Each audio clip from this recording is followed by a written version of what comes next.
salle de sport. Normal, tu vois, j'y vais relativement souvent. C'était le soir, tard. Je me dirige vers la salle de sport et là je reçois un SMS, un message sur mon téléphone. Et le message en soi il est pas méchant, tu vois. Mais je reçois bonne séance. Au début j'ai un peu bugué parce que je me suis dit c'est un numéro que je connais pas, tu vois. Après il n'est pas marqué numéro inconnu, tu vois. Donc je me suis dit peut-être que c'est un ancien, je contacte un tonton, une tata, je sais pas, quelqu'un que de ma famille ou autre. Donc, ça m'arrive souvent de changer de numéro, changer de téléphone, ça arrive, tu vois. Donc je me suis dit peut-être que c'est quelqu'un que j'ai pas réenregistré, qui m'envoie tout simplement bonne séance, tu vois. Mais ça me, ça me perturbe pas plus que ça, tu vois. Donc tout simplement, je vais à ma séance de sport, je fais ma petite séance de sport et tout. Le problème c'est que pendant la séance, je réfléchis et je me dis mais même si c'est quelqu'un que je connais, comment cette personne sait que je suis à la salle de sport? C'est un peu flippant, tu vois. Et alors tout simplement, je réfléchis, quoi, je pousse de la frontière, je réfléchis. Et je me dis que tout simplement c'est quelqu'un que je connais qui m'a croisé. En voiture, ça arrive, des fois tu croises quelqu'un en voiture et t'envoies un petit message, bonne séance, c'est probable. Du coup, au final, ça m'a pas plus inquiété ça, même si c'était les premiers signes. Voilà, j'ai pas plus signalé que ça. Et donc au final je continue ma petite routine. D'ailleurs, juste avant de continuer, explose-moi la barre des likes. C'est pas déjà fait. On va essayer d'atteindre les 1000 likes pour cette petite vidéo. Donc si c'est pas déjà fait, tu vois la barre des likes juste en bas. Et puis évidemment abonne-toi, c'est pas déjà fait. Que ce soit sur cette chaîne YouTube ou même sur mon compte Spotify. Il y a de plus en plus de gens qui me suivent sur Spotify, car tu peux m'écouter avec l'écran éteint. Et donc pour dormir c'est plutôt pas mal. En même temps tu verras pas ma grosse tête là. Donc voilà, n'hésitez pas à me suivre sur Spotify, de plus en plus nombreux. Et je vais sortir des vidéos inédites qui ne sortiront que sur Spotify. Voilà. Donc n'hésitez pas à me soutenir. Merci à tous, le lien est dans la bio. Et j'en étais où? Oui. Bon, du coup là, premier signe, ça m'affole pas plus que ça. Et, euh, et quelques jours après, j'avais donc un rendez-vous assez important, un rendez-vous avec des marques et tout, tu vois, un truc un peu carré. Et là je reçois un SMS, pareil, le même message. Et ce message, ça dit abandonne, tu n'y arriveras pas. Là j'étais en mode, c'était qui toi? Donc c'était pas franchement positif, c'était même plutôt négatif. Mais je dirais, alors c'est une erreur, attention, mais je dirais à personne. Je réponds pas, évidemment. Mais ça me travaille. Car, comme la tête, il y a quand même un mec qui te dit ouais, t'y arriveras pas. Les jours passent, et en fait, j'ai remarqué que plus ça allait, et plus ce message devenait de plus en plus persistant, avec des menaces de plus en plus violentes. Comme par exemple, arrête ça, n'y va pas, t'y arriveras pas. Que des trucs comme ça. Et en fait, en regardant tous ces messages, je me suis dit, mais en fait, cette personne, est-ce que cette personne me fait du bien ou pas? Parce que d'un côté, elle essaye de faire en sorte que limite que je reste chez moi et que je bouge plus, je fais plus rien. Mais d'un autre côté, c'est tellement négatif, voire même peut-être même toxique. Et du coup, j'ai pas, tu vois. Mais j'ai fait une erreur de plus, c'est que j'en ai parlé à personne. Grosse erreur. Et du coup, ben, plus ça allait, et enfin, je pense que c'est le cerveau qui est fait comme ça, tu vois, mais on est plus attiré par le négatif. Et c'est vrai que si quelqu'un te dit t'es beau, t'es belle, t'es gentille, t'es adorable, t'es un gros connard, lequel tu retiens? L'insulte. Parce que le cerveau est attiré par le négatif. Et là, c'est pareil, en fait, ces messages, quand je recevais, ils avaient plus d'impact que le reste, en fait, même si c'est débile, parce qu'en soi, je devrais pas y faire attention. Mais je sais pas, c'est plus fort que moi et ces messages m'impactent. Je me dis, c'est quoi, je réponds pas. Ça, c'est là, c'est normal. Le mec il va pas m'envoyer des messages comme ça tous les jours. Sauf que plus ça allait, plus c'était constant, c'était concret. Et c'était toujours aussi négatif, de plus en plus. Jusqu'au jour où j'ai reçu un message du style, genre quand je sors pour faire des trucs, mais t'as vu comme t'es habillé, t'as vu ta tête, t'es gros, t'es maigre, machin. Et en fait, des critiques sur le physique, de plus en plus. Et spoiler alerte, ce type de message, je suis pas le seul à le recevoir. Je me suis aperçu qu'en fait, cette personne qui m'écrit, je suis pas le seul. On n'est pas 10, on n'est pas 15 à le recevoir. On est des millions à recevoir ce type de message. Et ce type de message, il n'est pas forcément sur ton téléphone, mais il est plutôt dans ta tête.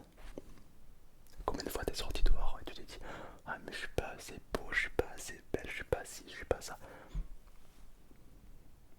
En fait, tous ces messages que tu reçois, c'est toi-même qui te les écris.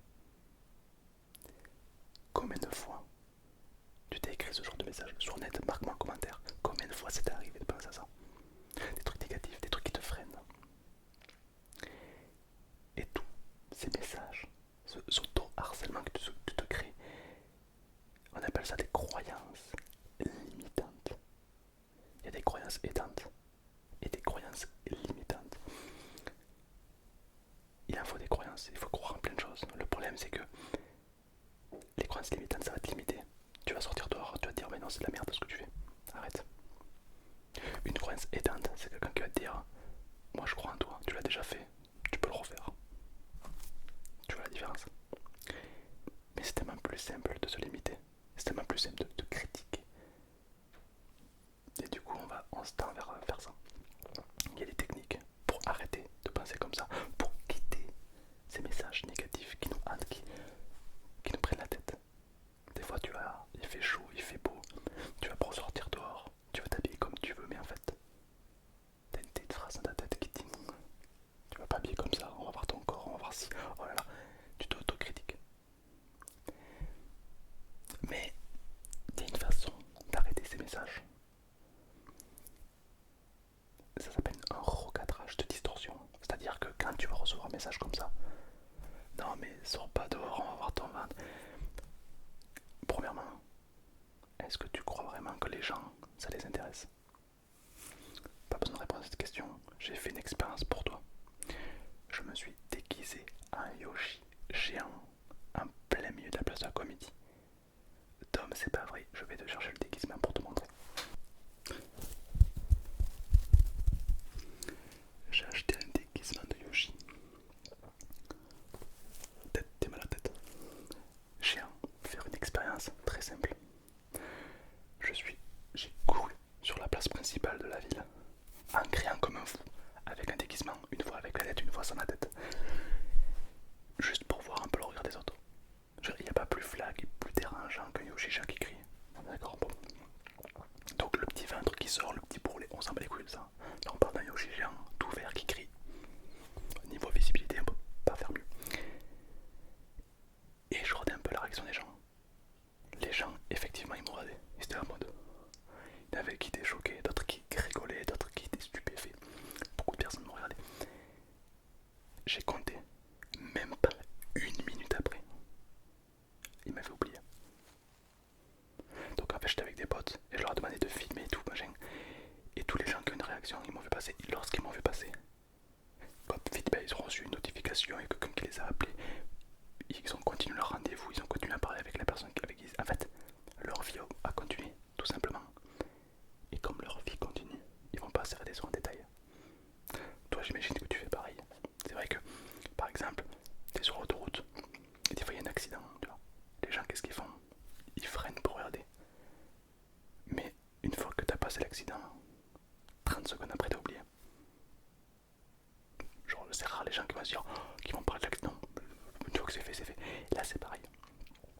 Et imagine, toi, tu vas te restreindre toute ta vie. Je parle pas de quelques mois, je parle pas de quelques semaines, je te parle de toute ta vie. Tu vas te restreindre toute ta vie. Parce que tu veux pas m'apporter tel maillot, parce que tu veux pas mettre torse nu, parce que tu veux pas dire, parce que pour le regard des autres qui dure même pas une minute. Donc du coup j'ai plusieurs questions à te poser. La première c'est est-ce que tu veux toujours vivre avec ce genre de message que tu reçois tout le temps, négatif? Deuxième question, est-ce que c'est réellement important de savoir ce que les autres pensent de toi? Troisième question, c'est est-ce que ça vaut le coup de se restreindre pour les autres? Tu vois par exemple, personne n'est parfait, moi encore moins. Et physiquement, tu vois, j'ai un creux au niveau du torse, tu vois, j'ai un creux qui m'a longtemps été un complexe. Et un jour je me suis dit, c'est quoi, je m'en fous, j'écoute plus cette voix, vas-y. Je vais à la pierre, c'était au collège, t'es torse nu devant les copains, voilà. Et je me suis aperçu que le fait d'avoir une différence par rapport aux autres, ben, ça crée des conversations. Voilà. Faut pas oublier un truc. On a tous un biais cognitif de négativité constant dans la tête. C'est normal, c'est naturel. Par exemple, si moi on se connaît pas, je te regarde comme ça de loin. Le premier truc que tu vas penser c'est qu'est-ce qu'il me veut celui-là? Pourquoi il me regarde? C'est qui? Tu vois, genre, pas forcément cool. Imagine, je m'approche de toi. De plus en plus, je m'approche de toi, je m'approche, je m'approche. Tu vas peut-être stressé, paniqué, tu vas dire, mais qu'est-ce qu'il veut? Et là, d'un coup, je te dis, ton pull, il est magnifique. Je l'ai regardé, je suis là-bas, je t'observe depuis quelques secondes. Et ce pull, je voulais acheter le même à ma meuf. Je l'ai jamais trouvé. Et je voulais savoir, tu l'as trouvé où? Parce qu'il est vraiment super beau. Et là, tu es là. Parce qu'en fait, sans aucune preuve, sans aucun jeu, sans rien, tu vas forcément de base partir sur le négatif. C'est normal, c'est humain, ça s'appelle un biais cognitif, c'est naturel.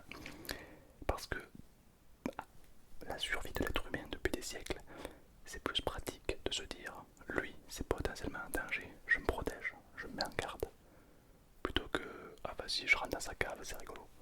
Voilà. Donc en fait, on a gardé ça avec le temps. Mais c'est ok, c'est normal. Maintenant que tu as conscience de ça, il faut le mettre en place. Faut que tu l'appliques.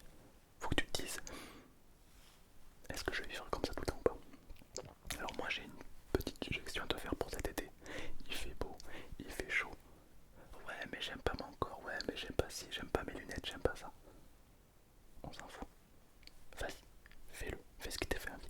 Pour une fois, j'aimerais simplement que tu me fasses plaisir. Pour une fois, tu vas fermer les yeux. Et au lieu de d'écouter ce qui va pas, j'invite simplement, si tu arrives, écouter une envie. Là, si demain, tu avais envie de faire ce que tu as envie, sans aucune conséquence, juste sans aucun jugement, qu'est-ce que tu aurais envie? Ouais, j'ai envie d'aller à la plage, j'ai envie de te mettre un maillot, j'ai envie de porter des lunettes parce que je les aime beaucoup, même si elles sont bizarres. J'ai envie de faire ci, enfin, ça fait de mal à personne, ça nuit à personne. Mais t'oses pas le faire parce que tout simplement t'as peur du regard des autres. Fais-le. Tente-le. Fais-le. Et au pire, c'est pas grave. Voilà. Et tu remarqueras qu'en faisant ça, c'est bizarre ce que je veux dire, hein, mais automatiquement tu vas être beaucoup plus heureux, beaucoup plus heureuse. Et surtout, tu vas casser ce qu'on appelle de la narcotisation. C'est quoi ce mot bizarre?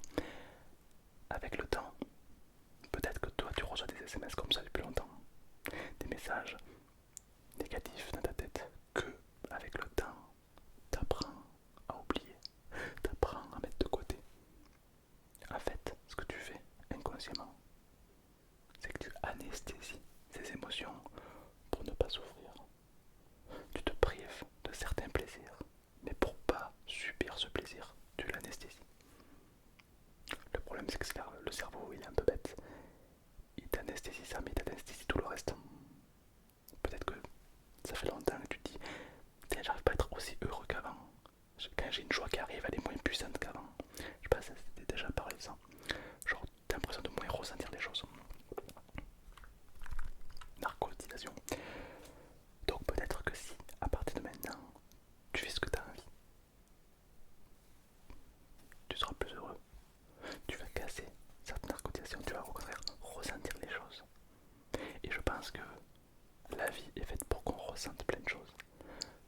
positif, parfois négatif.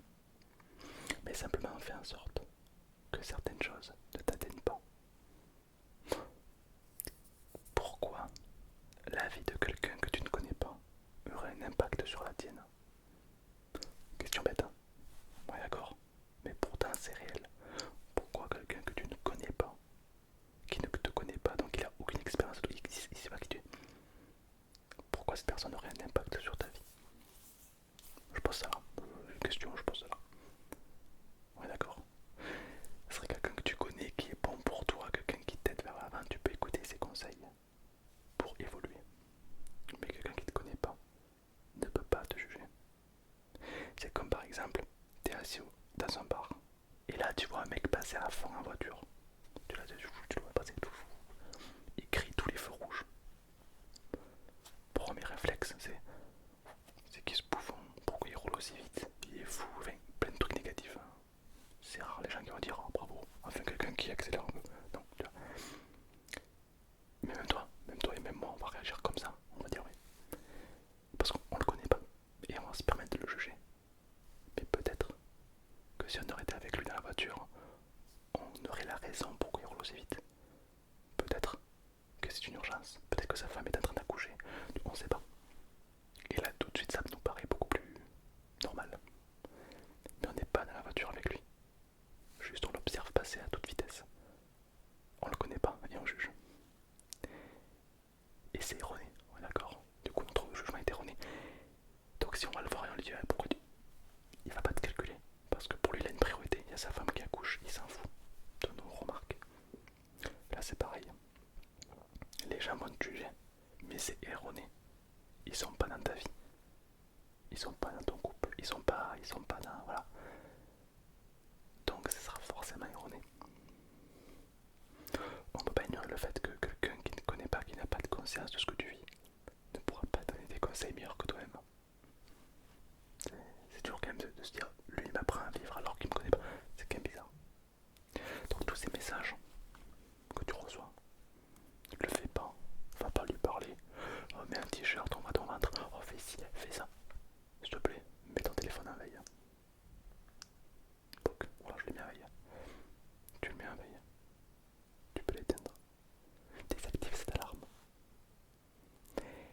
Parce que ce harcèlement, en fait, parfois on se le provoque nous-mêmes. Et spoiler alerte, il n'y a que nous qui pouvons l'éteindre. Mais pour ça, faut-il avoir une prise de conscience. C'est aujourd'hui ce que je te fais. Je te donne une clé. Une clé pour enfin tout désactiver, pour être bien. Je ne peux pas le faire à ta place. Je te donne cette clé.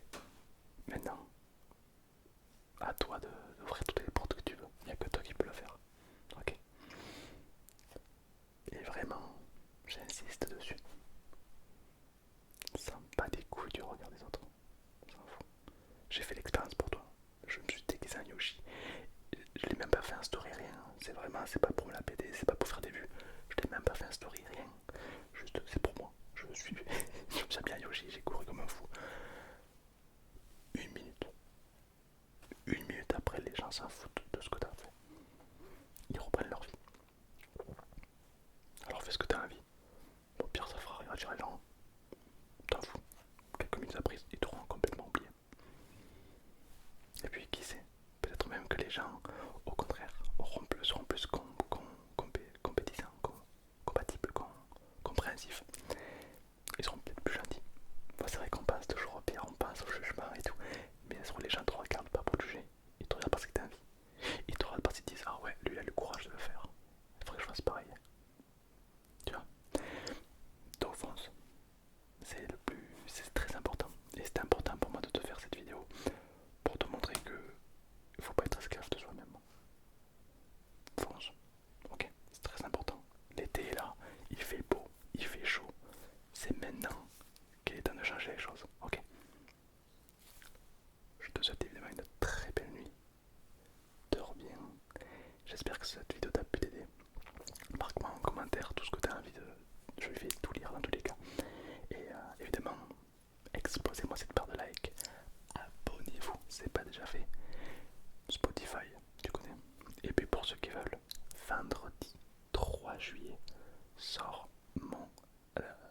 sort la saison 5 de mon serveur Minecraft.